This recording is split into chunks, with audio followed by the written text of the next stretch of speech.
des riches, il y a plus de fruits que sur la table des pauvres.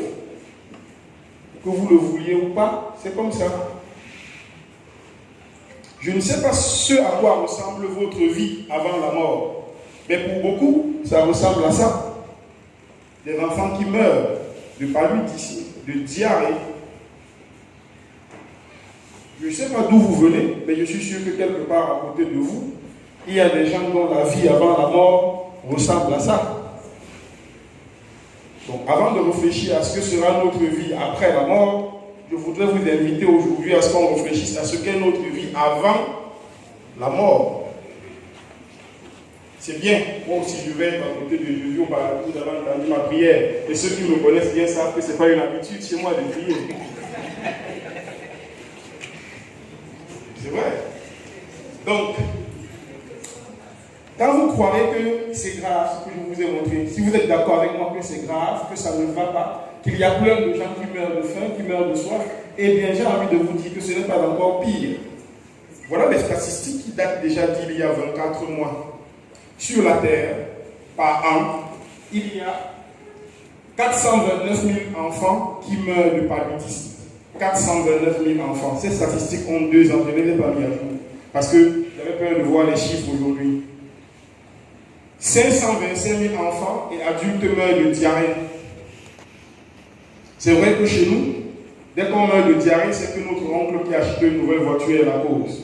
Mais avant d'aller savoir comment il a fait pour vous donner la diarrhée, moi je constate que vous êtes mort de diarrhée. Je peux m'arrêter là. On meurt de diarrhée. Si votre oncle peut vous tuer de paludisme, ça veut dire qu'il y avait le moustique du palu autour de vous. Si votre oncle peut vous tuer avec la diarrhée, ça veut dire que l'eau que vous buviez était de mauvaise qualité. Si elle n'était pas de mauvaise qualité, alors il aurait cherché autre chose pour vous tuer. Donc, ceux qui pensent que c'est leur oncle qui tue, ne leur donnez plus les raisons.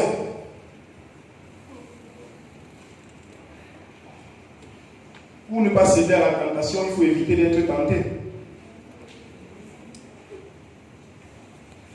Maintenant, mesdames et messieurs, d'habitude, je suis plutôt véhément quand je présente des séminaires. Je suis plutôt dynamique. Mais aujourd'hui, j'ai envie d'être plutôt calme. Je suis zen, je suis cool. Je voudrais qu'on se parle. Je vous ai fait un petit état des lieux. Je vous ai expliqué que notre monde ne va pas bien. Que si vous n'entendez pas les cris de votre voisin, ça veut dire que vous dormez sur vos 2 oreilles. Parce qu'à la vérité, il y a des cris un peu partout. Ça gémit, ça pleure. Il y a des soucis un peu partout. Si on est tout à fait d'accord là-dessus, il est responsable de se poser la question, qui est responsable de ça? À qui il faut? Qui fait que 525 000 personnes meurent de diarrhée? C'est violent quand même de mourir en se vidant. C'est violent. Ça a l'air banal. Ça a l'air banal comme ça. C'est moins grave qu'un coup de canon, de fusil. Mais vous voyez, vous imaginez quelqu'un qui va au petit point 18 fois dans une journée, qui finalement se déshydrate et meurt. C'est violent, ça concerne. Qui est responsable de tout ça? Depuis que nous parlons, Madame B est passée avant moi, et ça fait une demi-dizaine de minutes que je suis là. Toutes les 30 secondes, un enfant entre 0 et 5 ans meurt de palu. Toutes les 30 secondes. Donc maintenant que nous sommes ici, à bavarder élégamment, on vient de perdre environ 12 enfants. Que vous le vouliez ou pas, c'est des faits. Un enfant meurt toutes les 30 secondes de palu, un enfant entre 0 et 5 ans. Donc, dans nos beaux costumes, dans nos belles robes, dans la Fatima, on vient de perdre, et pendant que je dis ça, on est encore en train de perdre un autre enfant. C'est un fait. Refuser de l'admettre, c'est dormir sur ses 2 oreilles. Maman Fatima. C'est compliqué de dormir sur ses 2 oreilles, mais on réussit puisqu'on n'entend pas les bruits du voisinage. C'est qui les responsables? Eh bien, les responsables, on les connaît. C'est les pauvres. Par paresse, par ignorance, par honte, par démission, par fuite ou par peur, les pauvres ne font rien. Ceux qu'on mate ne bougent pas. Ils vont remplacer la paresse par la prière. Ils vont prier Dieu le dimanche en laissant nos salles devant leur maison comme si Dieu était un insecticide. Dieu ne tue pas les moustiques.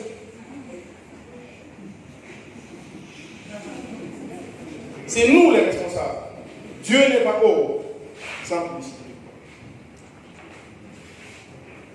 C'est nous les principaux responsables. Ce que nous sommes, nous ne devons qu'à nous-mêmes, qu'à notre lâcheté.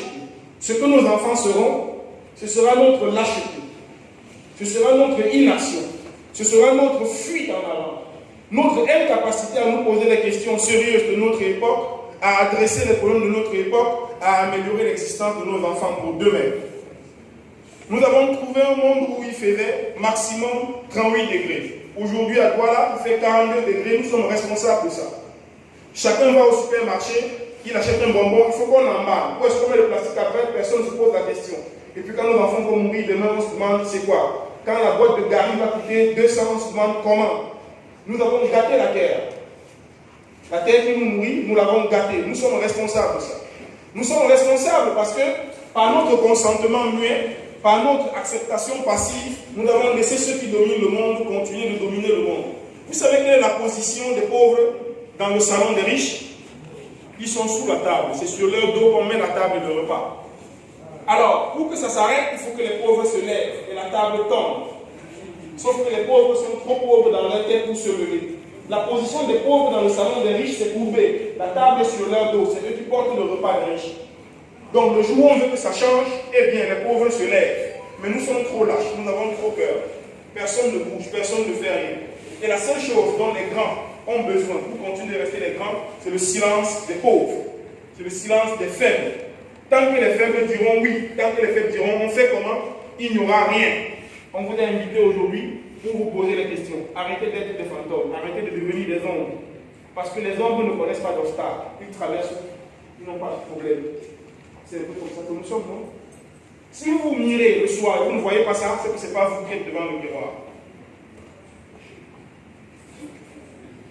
Finalement, quand même, pour vous calmer un peu, nous ne sommes pas les seuls responsables. Il y a des riches, ceux qui dominent le monde. Ils ne sont pas 1 million, je vais vous faire peur.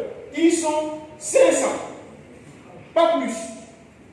Ils représentent 12 familles, et voilà leur nom. On les connaît tous. Voilà les différents représentants de leur famille.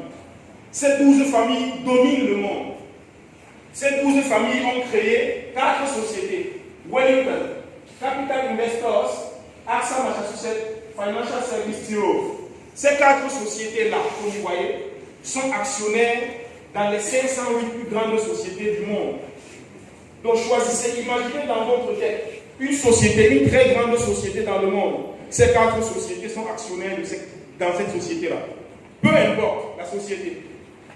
Voilà, je vous ai pris comme ça quelques-unes des sociétés du monde dans lesquelles ces gens sont actionnaires. ExxonMobil, quoi? Vous voulez quoi? Tout est là. C'est eux qui dirigent le monde. C'est eux qui dirigent le monde. Et quand je parle de société, je ne parle pas simplement d'industrie. Je parle de télévision. Je parle de laboratoire pharmaceutique. Je parle de tout. C'est eux qui dirigent. C'est eux qui décident s'il va faire chaud ou s'il va faire froid. Pendant que certains gens dorment avec leurs enfants couchés sur le ventre parce qu'il n'y a pas d'espace, eux ils sont en train de découvrir la planète Mars et Neptune et consorts. C'est ça le monde. Que vous le vouliez ou pas, que ça perturbe vos certitudes ou pas, c'est ça le monde. Ces gens dominent le monde. Et l'un d'entre eux dit, je m'appelle Jacob Rothschild. Ma famille et moi possédons 500 000 milliards de dollars. Nous possédons la quasi-totalité des banques nationales, la réserve fédérale et le Vatican. C'est nous qui avons financé toutes les guerres depuis Napoléon, des deux côtés. Nous possédons aussi tes médias, tes gouvernements et tout ton pétrole.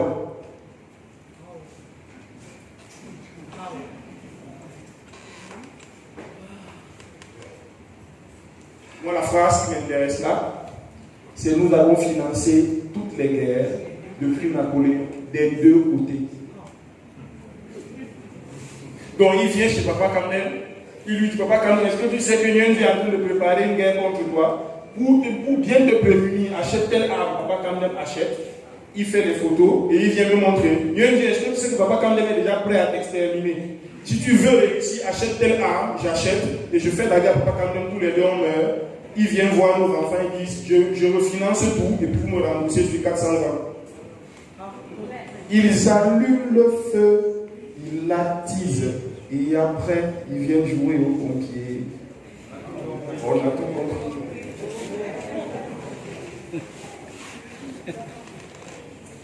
Pour réussir à avoir une telle maîtrise sur nous, pour réussir ça, parce qu'il faut bien se poser la question, comment ils ont fait pour que 1000, 2000, 3000 ans après, ils continuent d'avoir autant de contrôle? Pour cela, ils maîtrisent la télévision. Regardez, on ne va pas traîner là. Voilà la télévision. Voilà ce que vous voyez. Ce monsieur qui est devant court parce qu'il est attaqué par celui qui est derrière. N'est-ce pas? Voilà la télévision. Voilà la scène réelle. Voilà ce que la télévision vous montre. Vous avez l'impression que c'est celui qui est derrière qui attaque celui qui est devant. Celui qui est devant qui attaque celui qui est derrière. Voilà ce que la télévision peut vous faire croire. L'ancien PDG de TF1, Patrick Lelay, disait: le rôle de la télévision, ce n'est pas de vendre 3 minutes de temps d'antenne à Coca-Cola. Non. Le rôle de la télévision, c'est de leur vendre de l'espace de cerveau humain disponible. Il dit: l'agencement de nos émissions et de nos couleurs ont pour but de créer un espace disponible dans la tête du téléspectateur.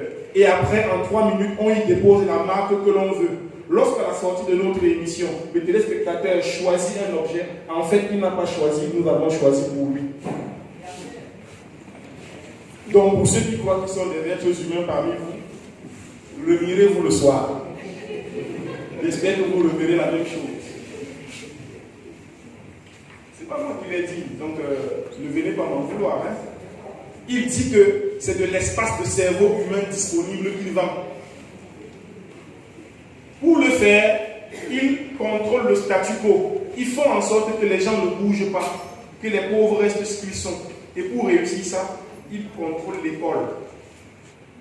Autrefois, quelqu'un qui avait le brevet était un grand. Aujourd'hui, quelqu'un qui a la licence est un petit. Pourquoi? Parce qu'avant, l'école servait à ouvrir les horizons. Aujourd'hui, l'école sert à les réduire. Oui. C'est pour cela que cet enfant demande à son père: papa, à quoi ça sert d'aller à l'école? Et le père lui répond: mon fils, c'est pour que tu sois formaté à devenir un esclave parfait. Avec le titre approuvé par l'État, qui ne peut pas penser en dehors du consensus prescrit. Tu apprendras à répéter l'information au lieu de penser de manière critique, de sorte que tu ne deviendras jamais un problème pour le statu quo. Lorsque tu seras diplômé, tu travailleras pendant des années pour payer les prêts et tes impôts, pour satisfaire ton gouvernement. Voilà pourquoi les plus riches de la société moderne, c'est ceux qui travaillent à Sonel, qui peuvent prendre 30 millions de crédits et vivre comme des esclaves pendant 30 ans pour rembourser. Et au quartier, on dit: c'est le boss. Moi, j'ai soigné ma boss. Ouais. Il travaille à la Sonara, il prend un crédit 20 millions, il se tape une voiture, 30 millions, il se tape une petite maison de 2 chambres, salon, douche, cuisine, et au quartier, c'est le boss. À l'APE, c'est le président. Il est vite stressé, il meurt stressé, parce qu'il faut rembourser les crédits. Chaque fois que le téléphone sonne, c'est le numéro du gestionnaire de la banque, il chauffe sa femme, il chauffe ses enfants. Allez dans la chambre, là-bas, c'est pour vous que je souffre comme ça. Non, ça peut changer, quoi. C'est pas fatal. C'est pas toujours comme ça. Hein? Le week-end, il est pressé, il ne peut même pas manger son bon dollar que son épouse a fait parce qu'il faut aller à la tontine, c'est le Cap-Joie. C'est terrible, ça. Voilà la vie qu'ils ont préparée pour nous. Ils contrôlent aussi les médicaments. Rappelez-vous toujours, ne l'oubliez jamais, il n'y a pas de système de santé sur la terre, il y a un système de maladie. Les grands ont décidé qu'ils peuvent laisser le soin à Dieu et au hasard de choisir qui sera malade. C'est eux qui décident qui sera malade et quand la personne sera malade. Voilà pourquoi chaque comprimé que vous buvez a 2 fonctions. Calmer un mal, programmer un autre.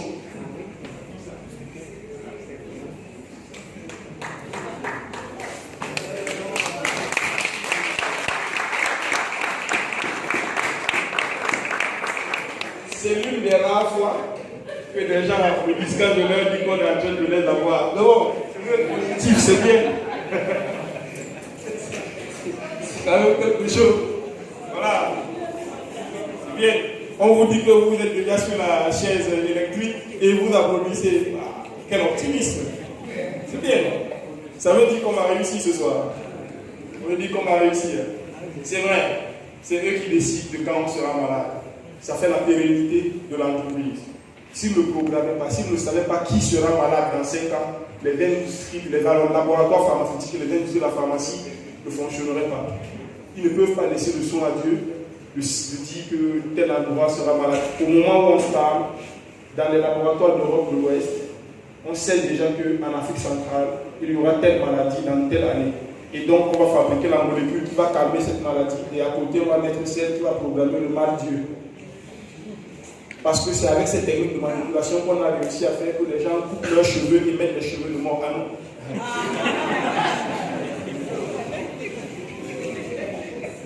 C'est avec cette technique qu'on a réussi à faire en sorte que les gens achètent des jeans normales à 10 000, le jeans déchiré à 20 000. Et d'ailleurs, ça a un nom, destroy. C'est avec les techniques de manipulation. C'est avec ça qu'il faut que vous, si vous êtes d'accord avec moi et à la sortie, vous ne ferez rien. C'est avec les mêmes techniques. On aime la danse des morts. Pour réussir ça, ils tiennent la monnaie, l'argent, c'est eux. Depuis que le trompe est fini, l'argent est fabriqué par les grands et c'est eux qui décident de qui il a, de combien il a, de ce qu'il en fait, de quelle est la valeur. D'ailleurs, il peut te donner aujourd'hui, il dit c'est 10 000, puis le matin, il dit c'est 5 000 et c'est toujours bon. C'est eux qui décident. Et il y a toujours des techniques savantes pour expliquer ça. C'est-à-dire qu'il peut prendre Tonton Samy vous expliquer ce que c'est que la dévaluation. Il y a inflation. Le taux de ceci ne marche pas. Tonton Samy va vous expliquer ça. Il y a des termes savants pour vous expliquer qu'on a besoin de vous braquer. Et vous êtes d'accord quand Tonton Samy va expliquer, c'est fini, vous applaudissez. Que non, la dévaluation est un principe économique qui paraît un docteur vous m'a expliqué ça, tu ne peux pas te lever. C'est comme ça, c'est ce qu'ils font.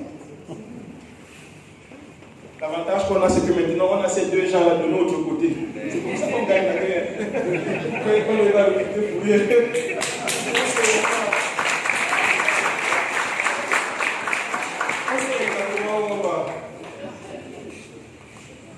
Est-ce que c'est possible de changer tout ça? Est-ce que c'est possible de changer tout ça?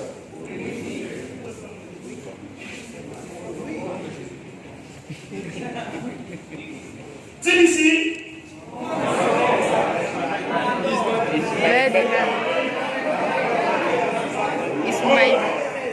va dire ça 2 fois en anglais. Je peux faire la formule en anglais, je vous expliquerai en 30 secondes une fois. Quand je dis TBC, vous dites Is my birthright. On va dire ça 2 fois en anglais. TBC is my birthright. TBC is my birthright. Écoutez, une fois on dit que TBC est venu faire, Dieu a fait l'humanité immensément riche. Notre terre est riche. Il y a tout sur la terre. Des hommes avares, avides de pouvoir et d'autorité, font en sorte que une masse importante des richesses du monde appartiennent à une minorité. Et la majorité pourrit dans une pauvreté abjecte. C'est humain, ce n'est pas divin. Quand on dit Is my birthright, ça veut dire que la fortune, l'abondance, la richesse, le bien-être et le bonheur sont des données naturelles. On ne doit pas les chercher. C'est là. Vous savez, le couteau n'est qu'un objet. C'est l'usage qu'on en fait qui le transforme soit en ustensile de cuisine, soit en arme blanche. Mais le couteau n'est qu'un objet. Donc, si vous donnez l'argent à quelqu'un, beaucoup d'argent, ça ne veut pas dire que le monde se portera mieux. Ça veut simplement dire que chacun aura le choix de savoir s'il utilise son argent pour rendre le monde meilleur ou pour appauvrir les autres. Donc, pour moi, la fortune n'est pas un état final, c'est un état de départ. L'état final, c'est ce qu'on fait avec l'argent que l'on a. Parce que beaucoup de gens font comme si l'argent était la fin. La fortune, la réussite n'est que le début. Ensuite, que fait-on? Donc, on peut changer les choses. Tout ce que je vous ai décrit là peut être changé, à condition que l'on comprenne ceci.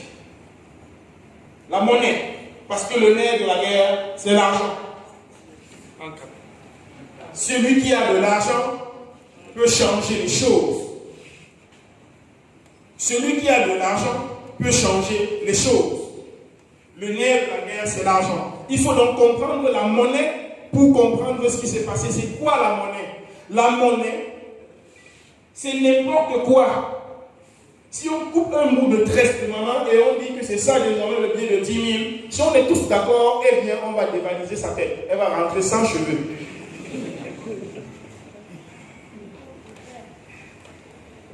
La monnaie, c'est n'importe quoi, à condition que nous soyons d'accord.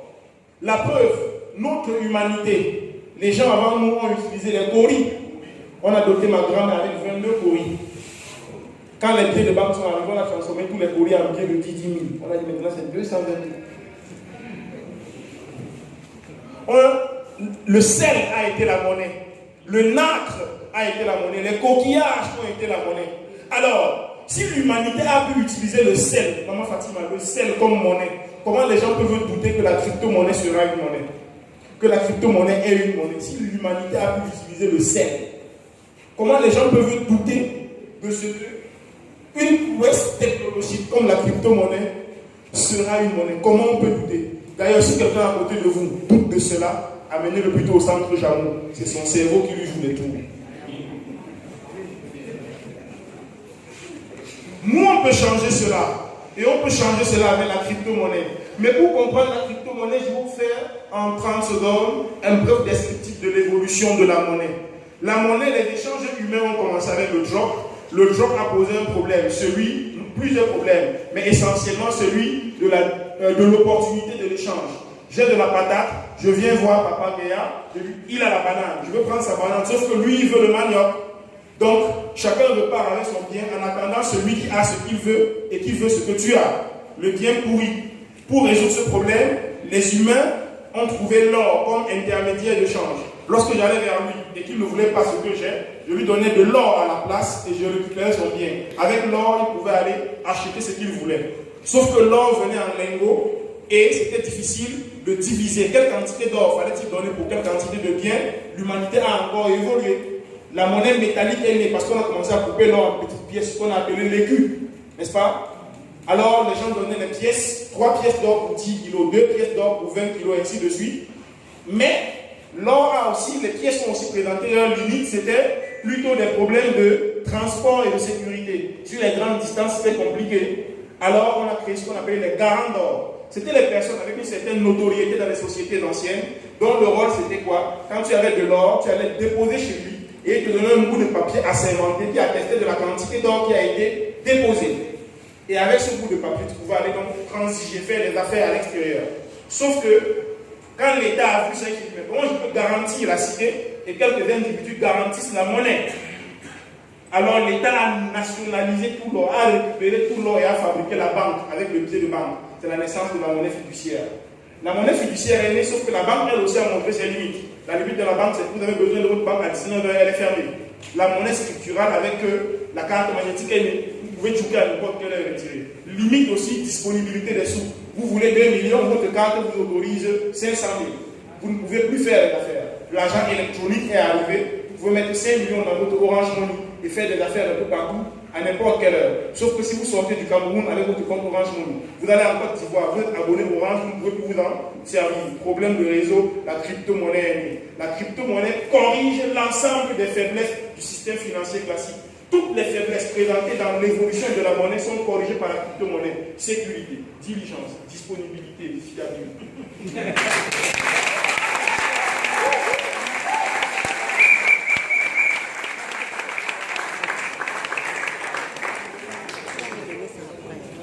Voilà comment la crypto-monnaie est arrivée. Elle répond aux problèmes de notre humanité. Si vous observez très bien, la monnaie évolue en se dématérialisant. On sait qu'on a de l'argent, mais on ne le voit plus. Les gens qui ont l'habitude de garder l'argent à vue, c'est fini. On garde l'argent à vue. Il n'y a plus de dépannage. Donne-moi, c'est là mon portefeuille digital. Quand vraiment il y a quelque chose pour moi, la petite frère, tu as la crypto-monnaie, tu as un compte digital, il te vit directement un petit. Non, pas un petit. C'est le président qui donne le gouvernement ici. Chacun à sa place.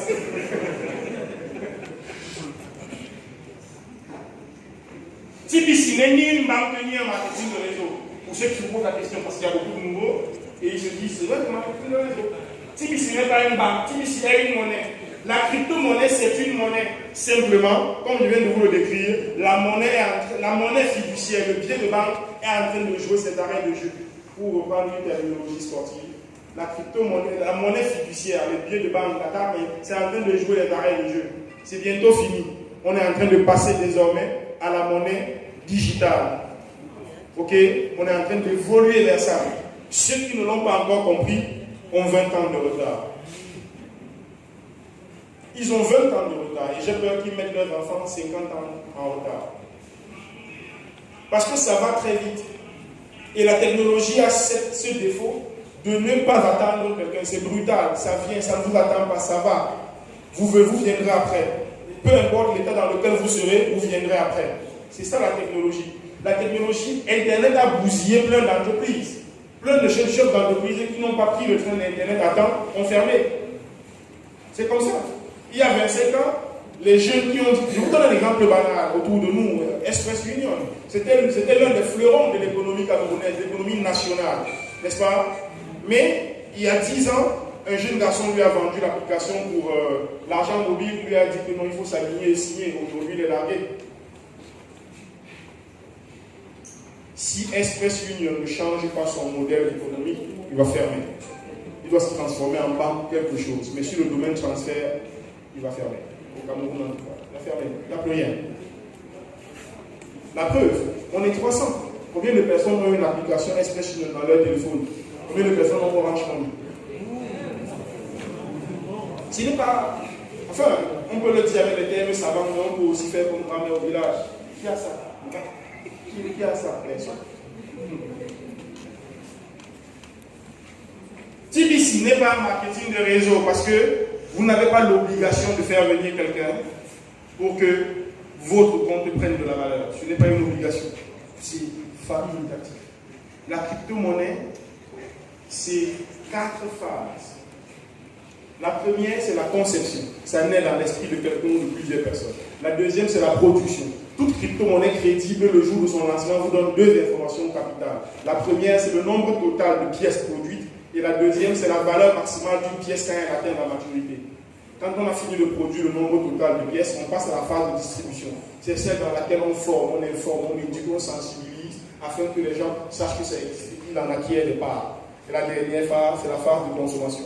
C'est celle dans laquelle on tire tous les véritables bénéfices d'appartenir à une communauté cryptée et d'avoir acquis ces pièces avant. Voilà les 4 phases d'évolution de crypto-monnaie. Et dans aucune de ces phases, vous êtes obligé de venir avec quelqu'un. Ce n'est pas obligatoire, c'est facultatif. Vous choisissez si vous voulez ou pas. Mais ce que vous devez savoir, c'est qu'il y a 2 catégories de crypto-monnaies. Il y a des crypto-monnaies commerciales et des crypto-monnaies communautaires. Les crypto-monnaies commerciales, c'est celles qui sont cotées en bourse. Et comment ça marche la bourse? Il y a un effet positif et un effet négatif. L'effet positif d'être coté en bourse, c'est que dès que vous êtes à la bourse, vous bénéficiez d'une très grande visibilité. On vous voit facilement. On n'a vraiment pas besoin de communication pour vous voir. Vous êtes à la bourse, vous êtes au marché. L'effet négatif, c'est que la bourse, ça monte, ça descend. Les experts vont vous dire que ça obéit à la loi de l'offre et de la demande. Mais excusez-moi, je ne vous parle pas parce que je ne connais pas. Ok? Je vais vous dire ce que c'est que la bourse. Ce n'est pas la loi de l'offre et de la demande. Ça, c'est du blabla. Les grands disent que tout ça, c'est la technique. Mais la bourse, c'est comme Maman Fatima qui est Samuel Eto'o et moi, Bill Gates. On fait un séminaire ici et à la fin, on dit on a soif. On nous donne une bouteille d'eau minérale, super bon. On boit et on dit c'est très bien. Dès le lendemain, les demandes de super bon vont augmenter parce que Samuel Eto'o et Bill Gates ont dit que c'est une bonne eau. On est d'accord? Samuel Eto'o et Bill Gates vont le soir voir maman qui produisait la mer. On fait 50. La mère dit non, les gars, c'est la même chose. On fait 70-30. Samuel Eto'o et Bill Gates sont gourmands, ils disent non. Le lendemain, deuxième jour de séminaire, ils présentent et ils demandent encore de l'eau. On leur donne super, moi ils disent non, pas cette affaire, on n'a pas dormi la nuit à cause de cette eau. Conséquence. Donc quand vous allez à la bourse, c'est les patrons qui les tiennent. Alors, les crypto-monnaies de deuxième génération sont des crypto-monnaies communautaires. Elles disent, on ne peut pas fabriquer un objet pour donner du pouvoir d'achat aux pauvres et aller le mettre dans le porte-monnaie des riches. Il faut que les pauvres eux-mêmes participent à disséminer l'information partout. Voilà pourquoi quand on a une crypto-monnaie communautaire, on a une contrainte, c'est qu'il faut communiquer, il faut faire ce que nous faisons là. C'est sacerdotal, maman. Si quelqu'un croit qu'on m'a payé, qu'il se trompe. Vraiment, je le dis en toute humilité. Ce qu'on a payé, c'était pour la salle. On ne nous a pas payé. Même le prêtre nous dépasse. Parce que lui, il a quelque chose. On fait comment, maman? On vit comment? Non, t'inquiète pas pour ça, maman. On vit bien. Ouais. On vit bien. Sans prétention. Tu comprends, maman? T'inquiète pas pour ça. Je ne dis pas ça pour me plaindre. Je dis juste pour dire que il y a un moment où, en tant que pauvre, il faut se lever de la table. Et les pauvres, ils doivent être nombreux. Voilà pourquoi nous, on a compris et on s'est dit, il faut faire comprendre aux autres. Ce que nous faisons là, c'est une mission de service public.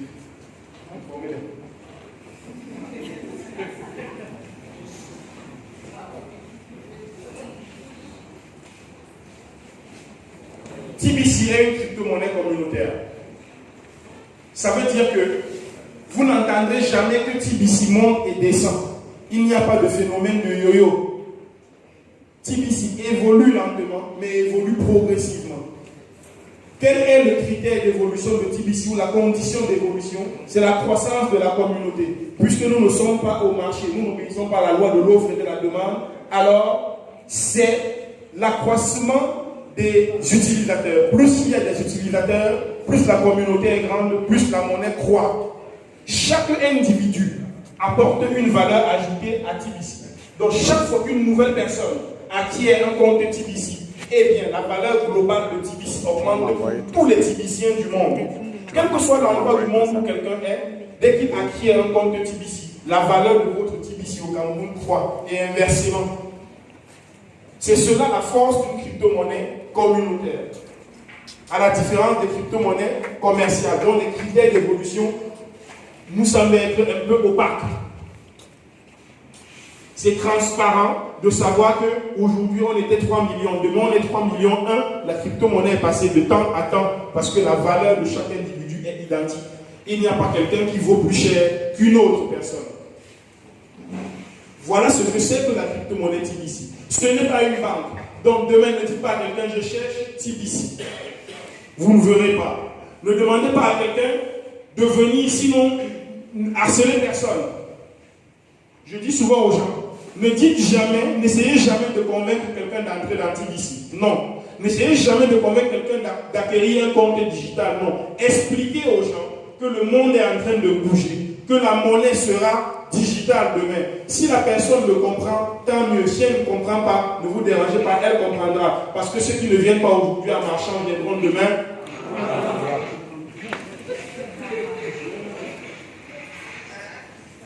C'est peut-être difficile, mais la monnaie, c'est la confiance. La confiance des utilisateurs en sa capacité à conserver sa valeur et à servir comme moyen de change. C'est ça la monnaie. Si quelqu'un vous dit autre chose, ça ne sert à rien.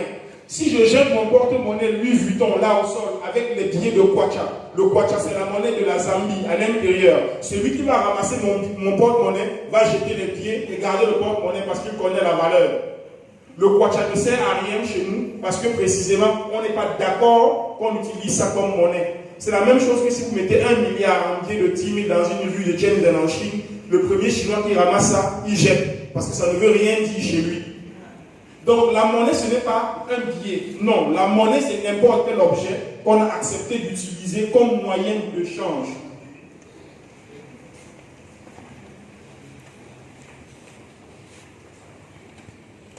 Ça, ce sont des détails techniques sur lesquels le leader reviendra tout à l'heure, donc on peut s'en passer.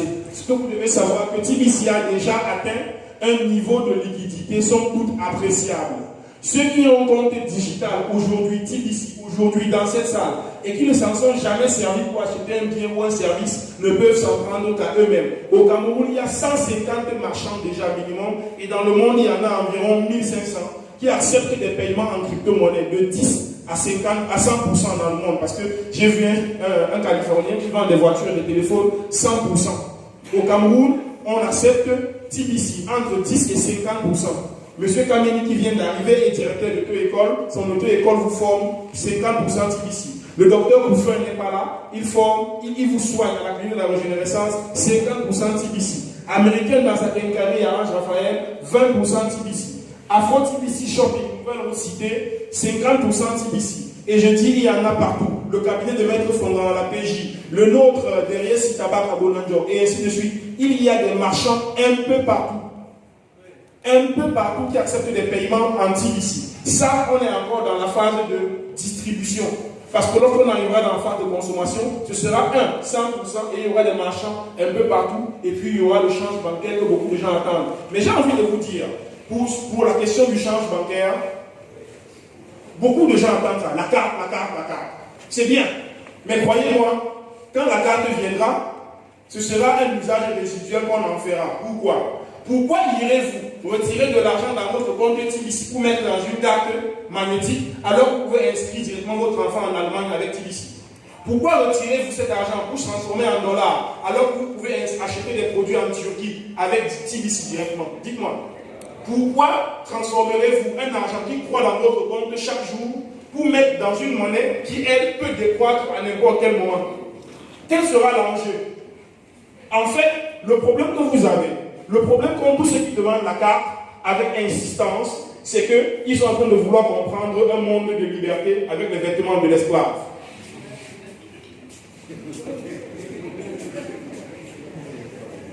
S'il vous plaît, n'ayez pas peur. On est nés nus.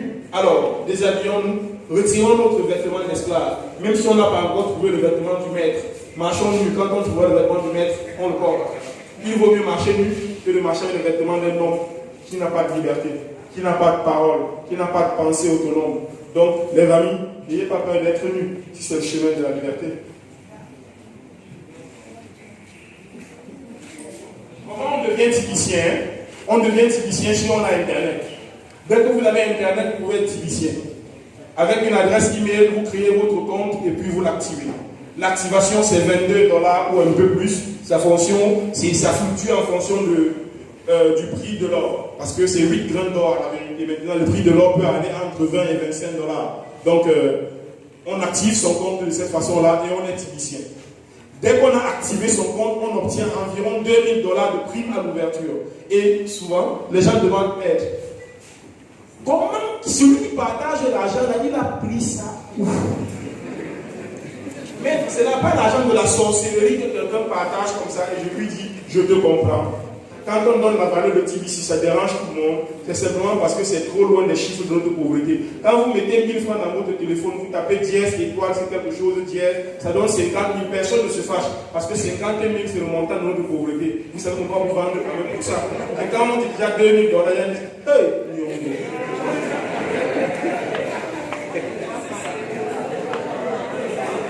c'est simplement parce que ce montant-là, c'est un peu loin. À la vérité, il faut le comprendre. C'est un processus technologique et technique simple. Lorsque Orange vous donne ça, voici ce qui se passe. Ils font, je parle là sous le contrôle des experts en algorithme, mais de façon vulgaire, voilà comment ça se passe. On dit, si une personne a même 1000 francs dans son téléphone, si la première condition, mettre 1000 francs, si la personne A appartient à la catégorie de ceux qui ne dépensent pas plus de 10 000 par mois, condition 2. Si cette personne tape le code tant, condition 3, alors cette personne reçoit tel montant. 4. Mais ce montant-là ne peut pas être transféré d'un téléphone à un autre. 5. C'est un algorithme. Il n'y a pas quelqu'un qui contrôle. Dès que vous mettez le crédit, si vous respectez les conditions, 50 000 apparaissent dans votre téléphone. C'est aussi simple. La crypto-monnaie, c'est un algorithme. Si une personne a une adresse email sur Internet, si cette personne a rempli notre fiche d'enregistrement, si cette personne paye ses 22 $, alors cette personne reçoit $2 000 de prime à l'ouverture. C'est un algorithme. Il n'y a pas la sorcellerie.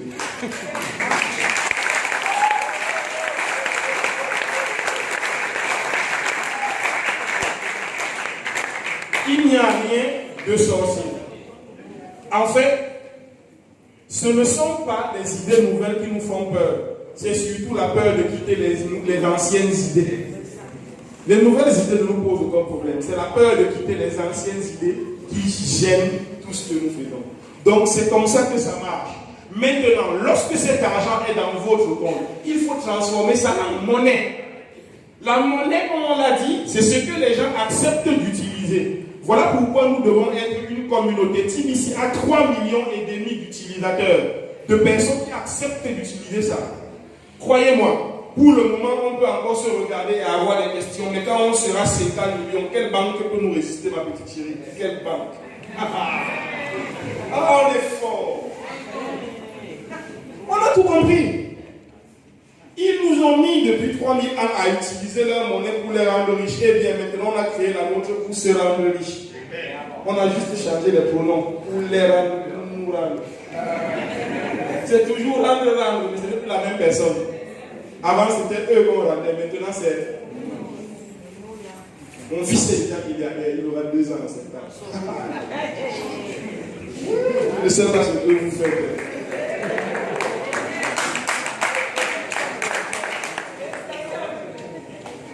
Oui, ouais, j'ai appelé mes camarades de classe et discuté la première classe avec moi. Donc, maintenant, tu vois, moi je porte la robe, j'ai laissé les cheveux plus zen, plus tranquilles. Oui, c'est vrai. Qu'est-ce que vous-même vous voyez un homme, tes parents t'élèvent bien, ils disent que tu es un homme, regardez, constitué comme ça, tu marches avec la robe pour chercher l'argent. C'est normal?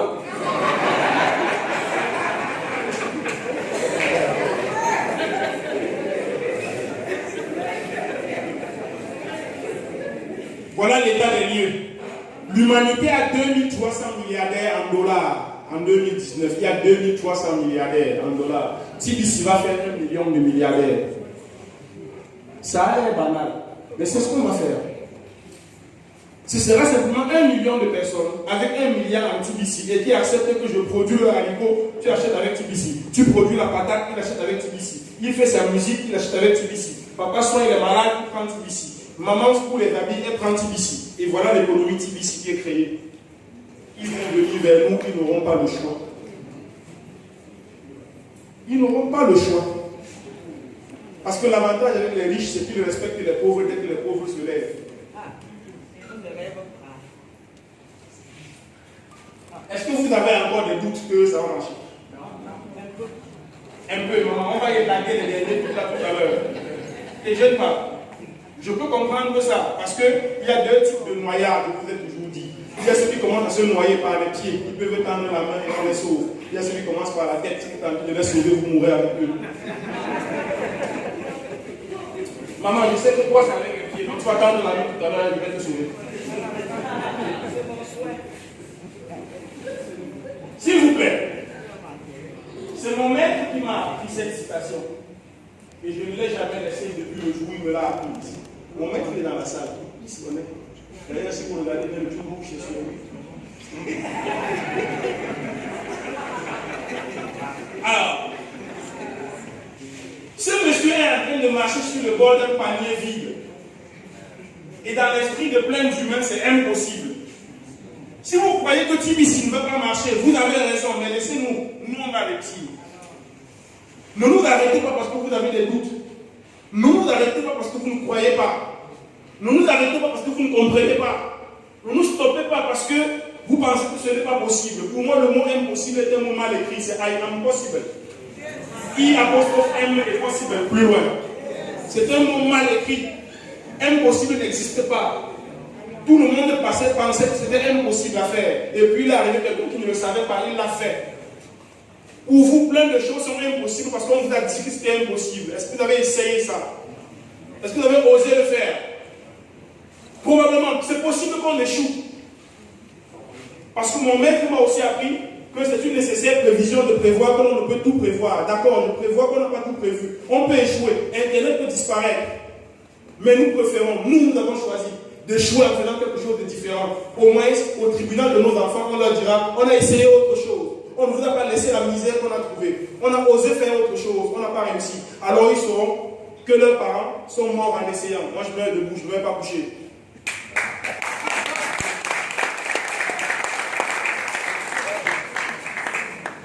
Oui, nous, on va mourir en essayant autre chose. Le billet de banque a montré ses limites. La banque, c'est une institution qui vous donne le parapluie quand il fait beau temps et vous le retirez quand il pleut. On va essayer autre chose. Quitte à échouer, on échouera en essayant autre chose. Alors, mesdames, mesdemoiselles et messieurs, je ne vous présente pas d'excuses pour tout ce que je vous ai dit. Parce que tout ce que j'ai dit existe. Je n'ai rien inventé. Les photos des enfants qui meurent de faim, les gens qui vivent les pieds dans l'eau, ceux qui dorment avec leurs enfants sur le ventre parce qu'il n'y a pas d'espace, les gens qui meurent parce qu'il y a des guerres, ceux qui meurent parce qu'ils ont le palu, la diarrhée, la typhoïde, tout ça, je n'ai rien inventé. Donc je ne m'excuse pas si vous avez vu ces images. Ça existe à côté de vous. Je ne m'excuserai pas. Je ne m'excuserai pas non plus parce que j'ai été dur envers vous. Oui, quelquefois pour briser la glace qui est gelée dans le cerveau des gens, il faut utiliser un outil solide. Oui, je ne m'excuserai pas d'avoir été un peu dur. Je ne m'excuserai pas, mesdames, messieurs, pour avoir dit que nous sommes complices de l'assassinat de nos enfants. Je ne m'excuserai pas pour avoir dit que c'est nous qui sommes coupables d'être là où nous sommes. Que si nous avions voulu quitter de là, eh bien, soit nous serions quittés, soit nous serions morts en essayant de quitter. Parce qu'il n'y a aucun mérite à faire la victime. À dire tout le temps, on nous a fait. Et toi-même, tu as fait quoi? Cette fois-ci, j'ai décidé de quelque chose. Soit je le fais aussi, soit ils ne le font plus.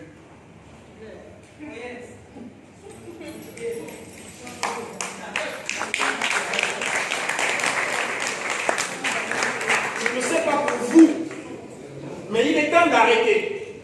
C'est pour cela que je ne m'excuserai pas pour tout ça. Nous sommes lâches, on nous fait ça. Nous avons peur, on nous fait ça. On se tait, on nous fait ça. On fuit, on nous fait encore ça. Alors je ne m'excuserai pas. Je ne m'excuserai pas pour tout ça. Pour toutes ces raisons, je ne m'excuserai pas. Parce que quand il deviendra plus difficile de souffrir que de changer, vous allez changer. Pour le moment, vous préférez peut-être le statu quo. Mais quand il sera plus difficile de supporter ce que vous supportez, eh bien, vous allez changer. Vous allez changer par force. Mesdames et messieurs, merci.